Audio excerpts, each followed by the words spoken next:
Who can forget our best-selling book, Hitler in Argentina, which proves absolutely, without question, that Adolf Hitler, Eva Braun, and thousands of others escaped the crumbled Third Reich and went to South America. We know this is fact. This book is backed up with many FBI files. We've spoken to people who've seen him down there. One of our members was in his personal bodyguard down in Villa Langostura and San Carlos de Bariloche. But how was it easy to get tens of thousands of people into Argentina without creating a fuss? That question is answered succinctly and definitively in our second book in the Hitler Escape series, entitled Hitler and the Secret Alliance: How and Why Tens of Thousands of Germans, including Adolf Hitler and Eva Braun, were able and allowed to escape to Argentina after the war. That's pretty positive stuff. Before we get into the book, let's look at some of the famous actions in history that point right at this. Here you'll notice Winston Churchill said, "In wartime, truth is so precious that she should always be attended by a bodyguard of lies." So when you dissect a government secret, it's like peeling back an onion one layer at a time.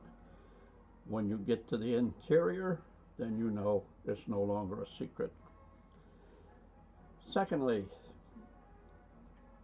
in the closing passage of this book, the author, Michael Ivanheim, says, "Once we have ruled out all the possibilities to explain a mystery, whatever remains, however improbable, must be the truth." The next two items are incredibly revealing. Juan Perón said in a speech, "We shall never forget nor be able to repay the immense debt of gratitude we owe our comrades of the German army." This was in a speech on 4th of April, 1952. The war had been over for 7 years. Hitler was allegedly dead in his bunker. But this is what Juan Perón said. He got deposed in 1955 in a bloody coup, but he came back, became the president of Argentina. When he died, his wife, Isabelita, became the president. And here we see she's making a very familiar salute in 1974. 1974, and she's got her right arm in the air. Why? It's in the book. I think everybody remembers the Battle of the Falkland Islands, but the 1980 Battle of the Falkland Islands was not the first. There were several throughout history, and here in Chapter 1, we refer to the one at the turn of the last century, when Germany was trying to oust the Brits from the Falkland Islands and give them to the Argentines, who called them the Islas Malvinas. We won't spend a lot of time on that.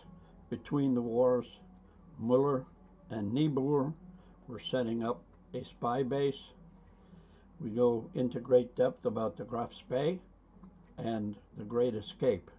What does that mean? When the personnel from the Graf Spee came to Buenos Aires, they were interned. They were supposed to stay as guests of Argentina throughout the war. Every single officer escaped. Most came back to Germany to continue the fight. Some went deep into South America in their spy group. Chapter 4 is very interesting. The Etappendienst stations on the Argentine coast, down in Tierra del Fuego, Gulf of Nuevo, San Antonio Oeste. That was a hotbed for spies coming in and out of Argentina, Bahia Blanca, U-boat aid near Mar del Plata, and then Villa Gesell. Incidentally, Villa in Spanish is normally pronounced Villa, but not in Argentina. It's pronounced Villa. These places all figure very heavily into the spook layout, the spy layout of South America. It's loaded with photos, dates, times, and it'll open your eyes. Chapter 5, Political Changes, that's self-explanatory. Chapter 6, The Odyssey of U-530. This is the next to the last boat to surrender. They surrendered in July in Mar del Plata, which is the big Argentine naval base just about 50, 60 miles south of Buenos Aires. The skipper of that boat was a member of Shark Hunters. We communicated quite a bit, and those communications are in this book. Chapter 7 covers the mysterious sinking of the Brazilian cruiser Bahia. There's an official version, and then there are other versions that may or may not shed some light on the truth. Chapter 8 is Delivering the Goods.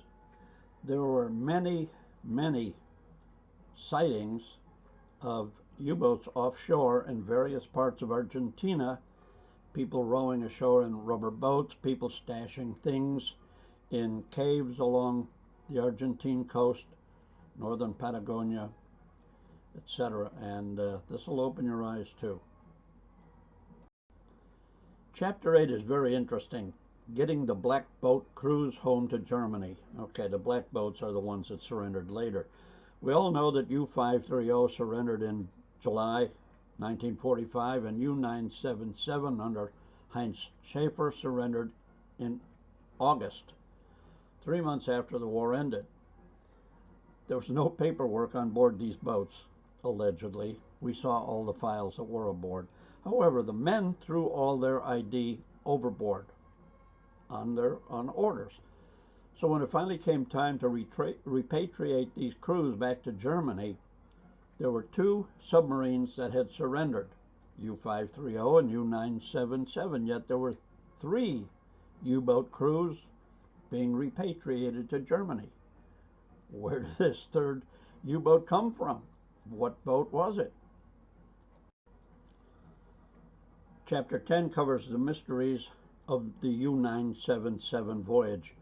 Heinz Schaefer wrote a book years after the war entitled U-Boat 977, in which he gave his view of that voyage that was virtually impossible. You'll see it in the book, and there's just no way he could have done everything that he claimed he did, and so we must wonder why. What was the underlying reason of the falsification? Chapter 11 is the Golfo Nuevo incidents. 1958 is covered in there, and in 1960, and I clearly remember this because I was in the Air Force at the time, the Argentine Navy had trapped 2 submarines in a very small gulf, but they couldn't get them. So the U.S. Navy sent down some of the best anti-submarine people they had, along with the best depth charges, and they still couldn't get them. So inter-service rivalry, we were chuckling about it. And now years later, as I researched it, there were people on board those Argentine destroyers who made sketches of these submarines they couldn't catch when they were surfaced. And there's just absolutely no doubt these were Type 21 German U-boats. It's all there in Chapter 11. Chapter 12, Mysterious Post-War Sightings, goes deeper into the sightings in Golfo Nuevo as well as Caleta de los Loros, where there's supposedly a Type 7 U-boat scuttled. Everybody knows where it is, but nobody's been able to find it, so there are theories on that. Under Section A, spook stuff from Feldwebel Schultz, that translates to Sergeant Schultz, and he was one of our SIG agents. SIG is short for Shark Hunters, Eagle Hunters Intelligence Group. And Feldwebel Schultz sends a lot of charts and intel, especially on a certain Dr. Grüne, which is the German word for green. And Clark McClellan also refers to Dr. Green working for NASA. Who was Dr. Green? The answer will surprise you. It's in the book. Some of the secret charts are also included in the book, and we also tell you what happened to probably the most difficult to track guy from the Third Reich, General Hans Kammler. It's in the book. We'll also take you through the secret nuclear research laboratory on an island in far, far South Patagonia, put together by German scientists in 1947, 2 years after the end of the war. What about the mysterious missing submarine U-880?